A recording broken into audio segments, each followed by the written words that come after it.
Okay, so let's talk about the Henderson-Hasselbalch equation. So all we have to do is replace a few symbols. So instead of water, we're going to put HA, and then it's going to dissociate into H plus and A minus. Okay, so now we can do the Henderson-Hasselbalch derivation, right, for this equation. So we have the equilibrium constant. Remember, it's products over reactants. So we have H plus and A minus over HA, right?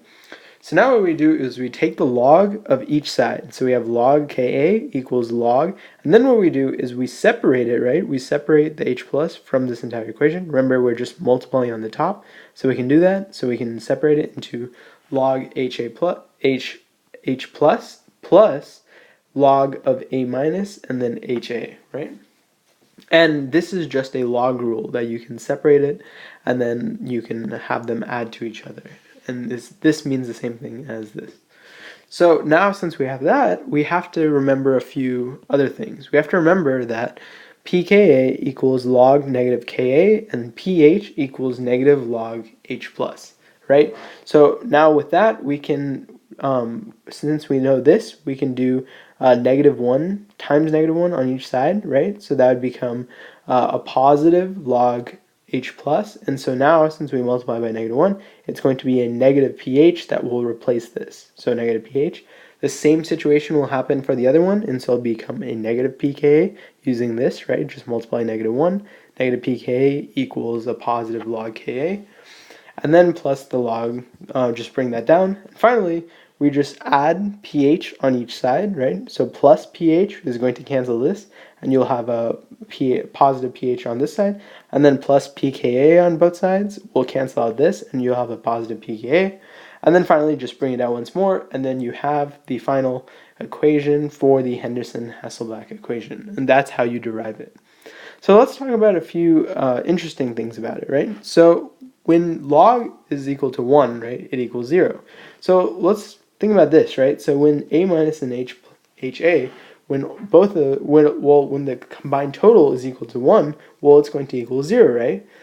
Just like this says. And so what will happen is when that equals 0, well, pH will equal pKa, right? So that's pretty interesting. But what does that mean? What does it mean when pH equals pKa? Well, it means that the HA has been half ionized at that point. And to better illustrate that point, what we can do is just have A minus over HA is equal to 1, right? And so we have the formula again, and let's say HA is 4, right, at the beginning. And so it hasn't ionized yet, and so both of these are 0. Well, let's say after it's ionized, this becomes 2, right? And then, so after that, this one will become 2. Both of these will be 2, because 2 plus 2 is equal to 4, right? So this is the same thing as this. It's just that this equation has been half ionized. So at this point, what has happened? So at this point, you have 2 as A minus, right, which will go 2 here, and then HA will be 2, so 2 divided by 2 is equal to 1. So that's how you get this situation. So what does that mean? Well, at this situation, when it's equal to 1, it means that it's been half ionized because 2 is half of 4, right? So that means at this point, HA has become half. It's become half into A minus and H plus. So that will be useful for titrations to understand from a graph, for example, what when the pH equals pK, and that can help you solve some problems. I hope that helped, and I'll see you in the next video.